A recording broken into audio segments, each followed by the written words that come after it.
Un gusto en saludarlos otra vez. Mi nombre es Félix Peralta, docente de la materia de Introducción al Derecho. Hoy día el tema que vamos a analizar es el derecho del trabajo dentro del ámbito del derecho público, ¿verdad? Vamos a ver el siguiente sumario o el siguiente índice que vamos a considerar en esta clase.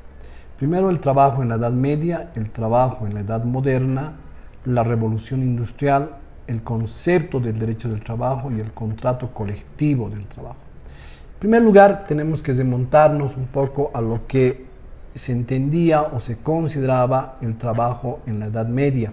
Hablamos del trabajo en China, India, Asiria y otros países como Roma, en la que se caracteriza fundamentalmente el trabajo por aquel trabajo realizado por los esclavos. Recuerden que estos estados de la Edad Media tenían casi el carácter de esclavitud, en la que la producción de los bienes dependía precisamente del trabajo de los esclavos.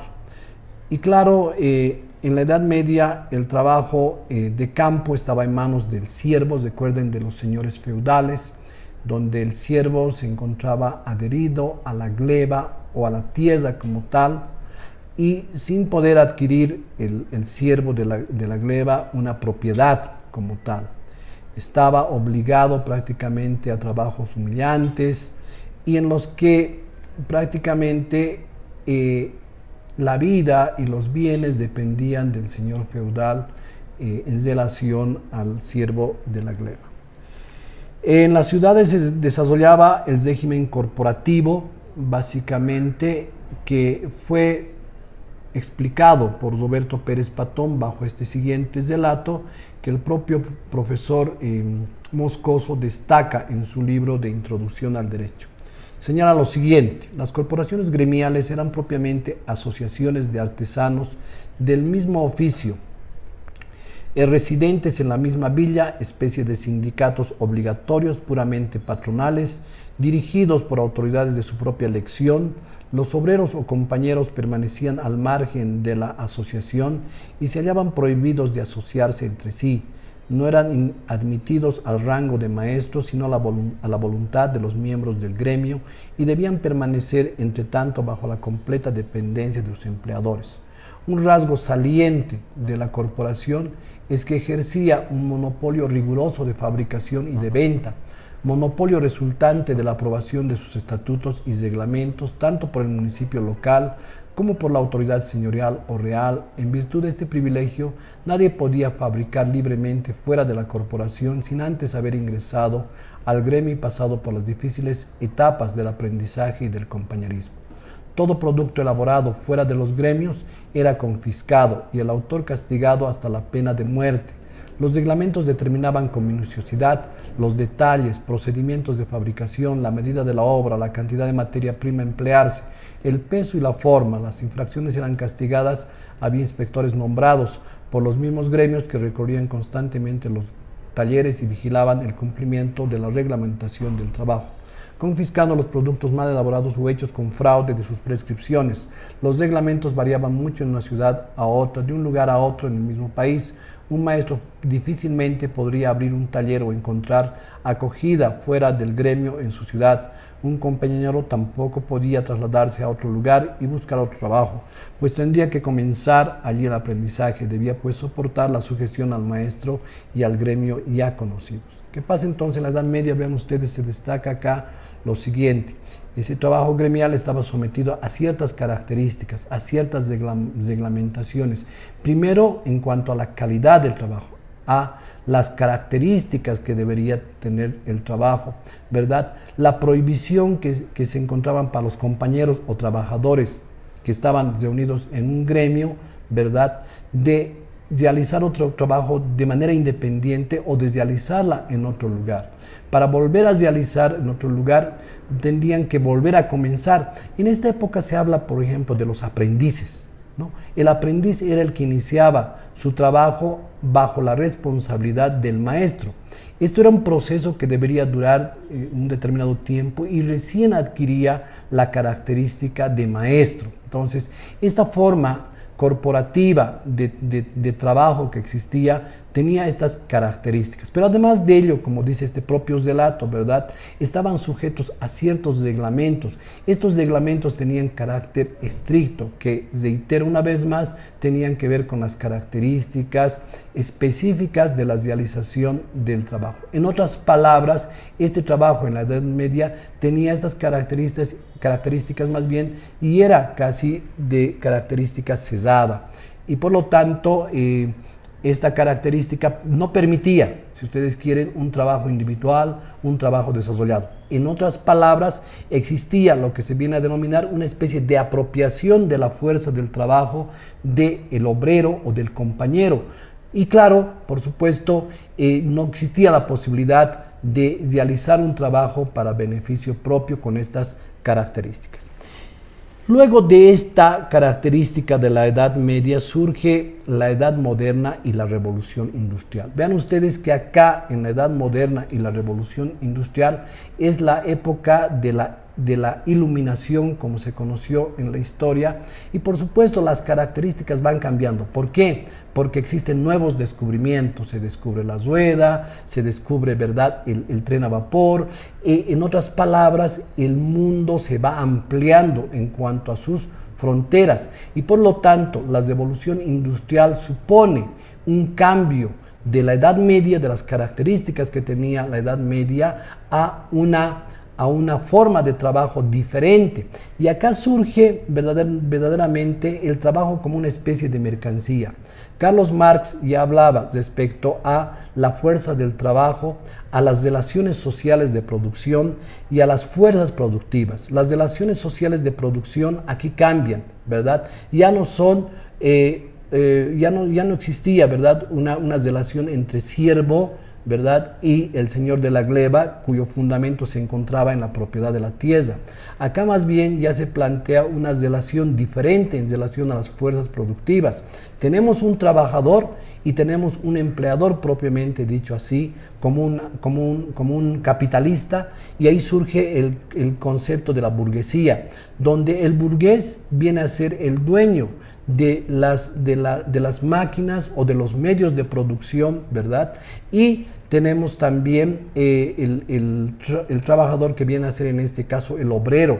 El obrero era únicamente dueño de su fuerza productiva, pero esta fuerza productiva era explotada, y ahí surge el concepto de la plusvalía que nos hace conocer Marx. Es decir, una plusvalía, un plusvalor que nace de la explotación del trabajo del obrero. Es decir, si el trabajador o el obrero trabajaba 8 horas, ¿verdad?, en realidad se le pagaba solamente por 6 horas, y las otras 2 horas eran prácticamente producto o iba en beneficio del burgués, del dueño de la empresa, del dueño de la máquina de trabajo. Por lo tanto, ahí se generaba la plusvalía, el plusvalor, la ganancia adicional que generaba, por supuesto, este trabajo. Entonces, vean ustedes, se plantea una relación social, laboral, entre el trabajador y el empleador. Las relaciones sociales de trabajo se encuentran sujetas a estas características, ¿verdad?, a estas características,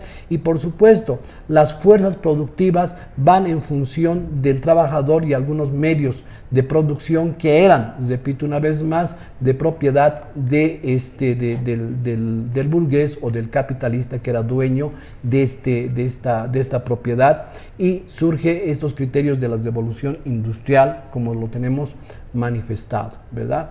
En definitiva, el sistema corporativo anteriormente vigente durante la Edad Media se rompe, es desquebrajado y es abolido en términos formales por el memorándum del edicto del ministro Turgot en 1776, y después en la Revolución Francesa también se habla de la ley de marzo de 1791, la ley Chapalier, dictada poco más tarde, en junio de 1791, que prohíbe con severidad su establecimiento y toda forma de asociación corporativa, ¿no? Las corrientes ideológicas de la Revolución Francesa cuajan un orden jurídico liberal o individualista. ¿Qué significa esto de el orden nuevo liberal o individualista? Recuerden ustedes las máximas de la Revolución Francesa, ¿no? Las máximas de la Revolución Francesa era dejar hacer y dejar pasar. Es decir, la iniciativa propia del particular, del dueño de la empresa, merecían acá una prevalencia respecto a la intervención del Estado en las relaciones entre los particulares, ¿verdad? Y se consideraban a todos los hombres como iguales. Debería dejárseles libremente que concierten o que acuerden sus actividades. Pero ¿cómo podría ser que se podría ejercer con libertad y con igualdad estas actividades? Era casi impensable, y hoy día pueden darse cuenta ustedes cuando teníamos un trabajador dueño únicamente de su fuerza de trabajo, explotado, sometido en cuanto a la explotación de su fuerza de trabajo en tiempo, en circunstancias, y por supuesto teníamos por otro lado al capitalista o al burgués, dueño de la empresa, dueño de la industria, dueño de la factoría, que, reitero, explotaba la fuerza de trabajo. Y por lo tanto, este concepto liberalista que en su momento surge a partir de la Revolución Francesa, hasta hoy día se la critica, ¿verdad? Porque es una especie de individualista. Es decir, no toma en cuenta el interés común, no toma en cuenta el interés colectivo y solamente hace prevalecer el interés individual del propietario de estas factorías. Hasta hoy día se habla de un Estado liberal, se habla de un Estado neoliberal, en definitiva, que todavía establece esta vigencia, no obstante que después surgió el concepto social del trabajo, ¿no? Entonces teníamos este criterio, en primer lugar, esta igualdad o esta supuesta igualdad jurídica en las relaciones industriales fue desvirtuada, por supuesto, o fue más bien ratificada en perjuicio o en indefensión del trabajador que se encontraba abandonado a su propia suerte, ¿verdad? Después tenemos que ver que a partir de este desarrollo de la Revolución Francesa se instalan fábricas grandes, como habíamos dicho, tenemos grandes factorías y la mano de obra más bien se encontraba abaratada, es decir, se pagaban salarios prácticamente exiguos respecto a el trabajo que se cumplía. Y nuevamente la doctrina a través del profesor Moscoso, un profesor de Introducción al Derecho, nos habla de otro autor que es Roberto Pérez Patón, quien señala lo siguiente: el florecimiento industrial y la expansión económica solo eran posibles a cambio de la explotación despiadada del trabajador de una parte y el pago de salarios reducidos de otra. Vean ustedes, por un lado explotación laboral y por otro lado pago de salarios reducidos. Como no existía ninguna reglamentación legal acerca de las condiciones de seguridad e higiene en el trabajo, ¿verdad?, las cifras de mortalidad e invalidez por accidentes y enfermedades contraídas en la fábrica eran espantosas. Es decir, no había una protección del Estado respecto al trabajador. Entonces, ¿en qué condiciones de higiene, en qué condiciones de seguridad laboral cumplían sus trabajos o cumplía su trabajo el trabajador? Eran definitivamente inexistentes. Esto generó gran mortalidad, gran invalidez por accidentes y enfermedades laborales. Pónganse a pensar únicamente, ¿verdad?, los trabajos que se desempeñaban en las minas, en las factorías, con elementos tóxicos, ¿verdad? Los empresarios obligaban a aceptar en los contratos jornadas de 15 hasta 17 horas de labor continuada. Es decir, era posible exigirle a un trabajador más allá de su fuerza humana, ¿verdad? Y claro, imagínense trabajar entre 15 y 17 horas. Claro, después de luchas permanentes a nivel internacional, se logró que se redujera. Hoy día tenemos 8 horas de trabajo. Se abusaba del trabajo de niños y mujeres, no considerando las condiciones físicas de estas personas, tanto de niños y mujeres, pero al mismo tiempo sin considerar incluso la protección moral que se debería en verdad a los niños, por ejemplo, que no podían ser situados en fuentes de trabajo que atentaran contra su moral. Por otro lado, todo intento de protesta era considerado como un delito de sedición y reprimido por la fuerza. Es decir, se consideraban como un delito, ¿verdad?, que iba supuestamente contra el orden establecido. y eres reprimido por la fuerza. En fin, muchos patrones sobre el ínfimo salario que pagaban habían optado por obligar a sus obreros a recibirlos en especie, es decir, ni siquiera se pagaba en dinero, sino solamente a través de productos, a un precio fijado con exorbitante ganancia. Fue esto el recurso denominado el tract system, que envolvía un doble engaño y era usual en sitios alejados como las minas, aserraderos, explotaciones forestales, etc. En las poblaciones obreras prevalecían la miseria, la ignorancia, las enfermedades y vicios inherentes a tan lamentables condiciones. Estos hechos eran denunciados no solo por escritores socialistas, sino por economistas liberales como Juan Bautista. Ahí cesamos comillas respecto a la citación, a la cita que más bien se hace por este autor.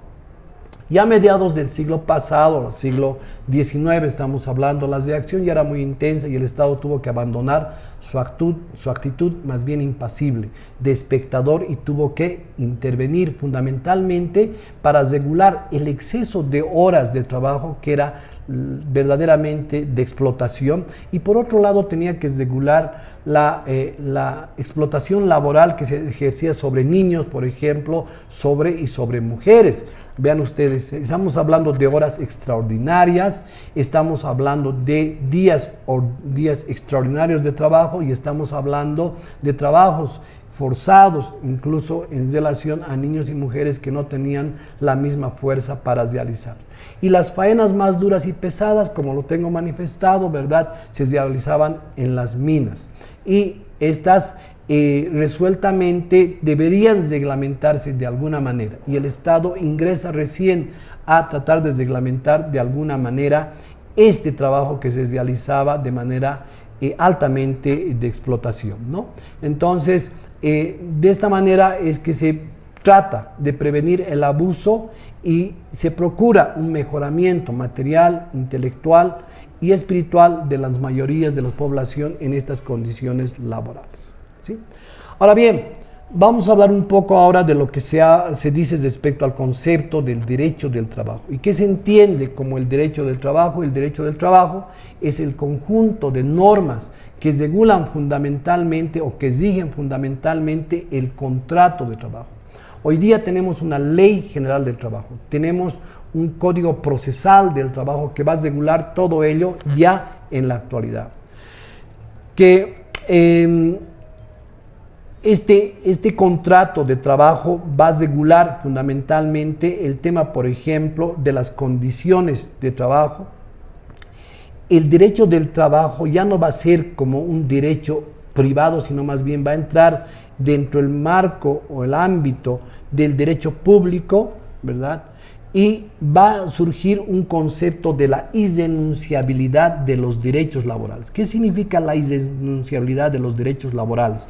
Que los derechos que le ejercen al trabajador, por ejemplo, en cuanto a salario, en cuanto a vacaciones, en cuanto al pago de horas extras, que el derecho que tiene el trabajador respecto al desahucio, respecto a la indemnización, respecto a sus vacaciones, respecto a los derechos que le asisten, por ejemplo, respecto a seguridad industrial, seguridad que tiene que ver también con la prestación del trabajo, por ejemplo, como es el tema de la asistencia médica, el seguro social, el seguro a corto y largo plazo, ver el tema de la jubilación, la renta de vejez, etcétera, los derechos que le asisten a los derechohabientes una vez que el trabajador fallece. Es decir, un conjunto de derechos laborales van a ser reguladas por el derecho del trabajo en el Código General, una ley general del trabajo más bien, y en el Código Procesal del Trabajo. Pero les hablaba de un concepto importante,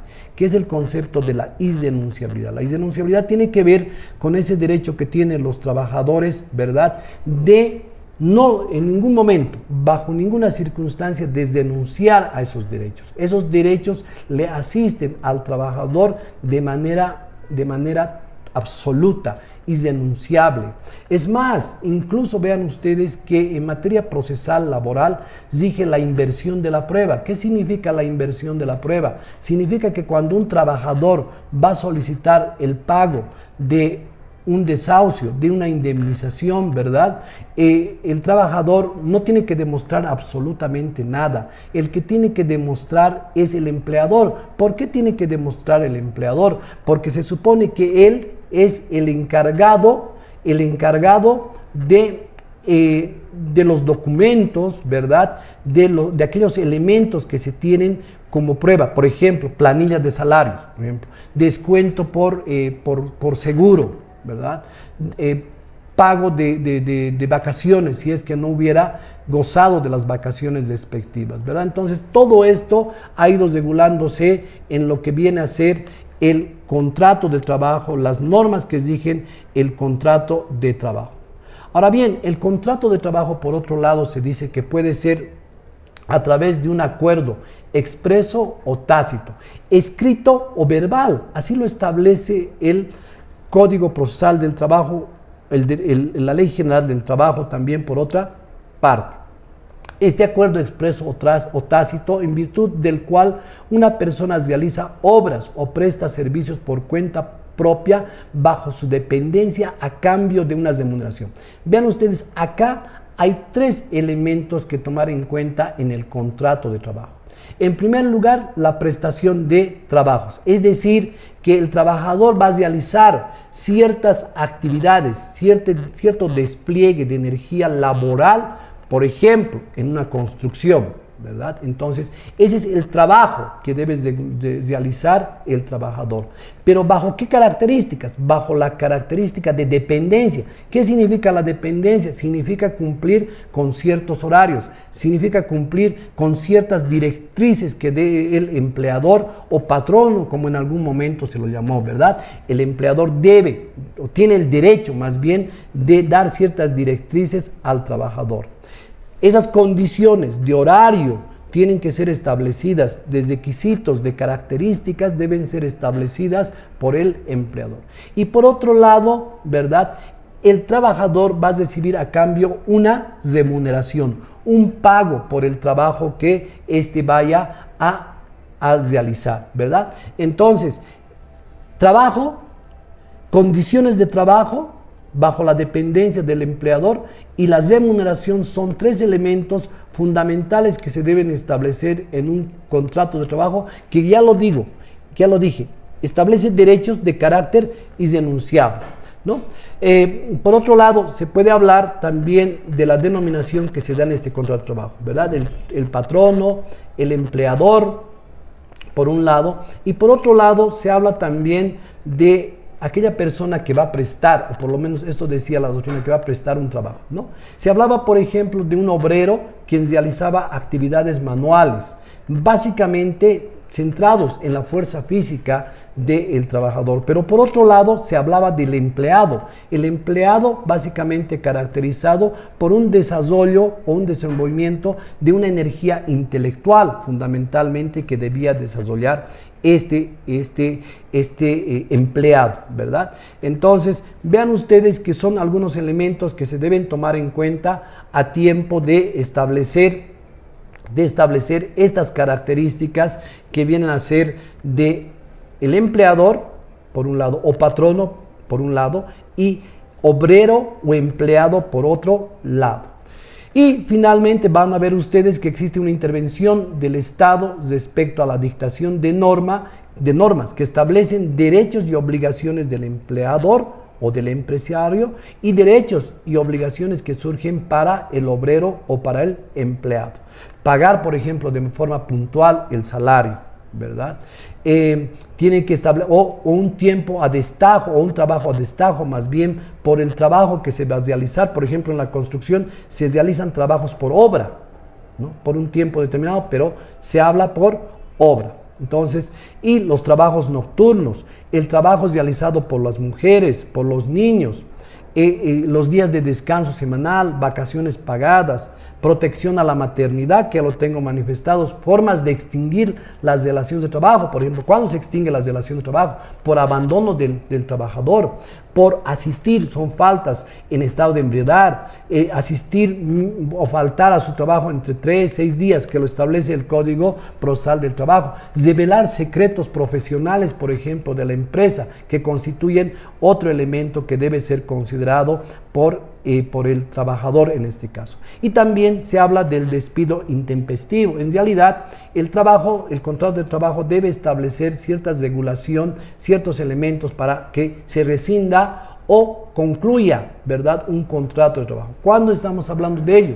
Por ejemplo, cuando el empleado debe comunicar con anticipación, decía la ley, de 30 días de anticipación, y el empleador tendría que comunicar con 90 días de anticipación a la finalización del contrato. En otras palabras, toda esta regulación la establece el contrato de trabajo y está regulado por el Estado en su conjunto, porque a partir de este concepto, reitero, el derecho del trabajo forma parte del derecho público, ¿verdad? Y se rige también por elementos que tienen que ver con el derecho internacional, como es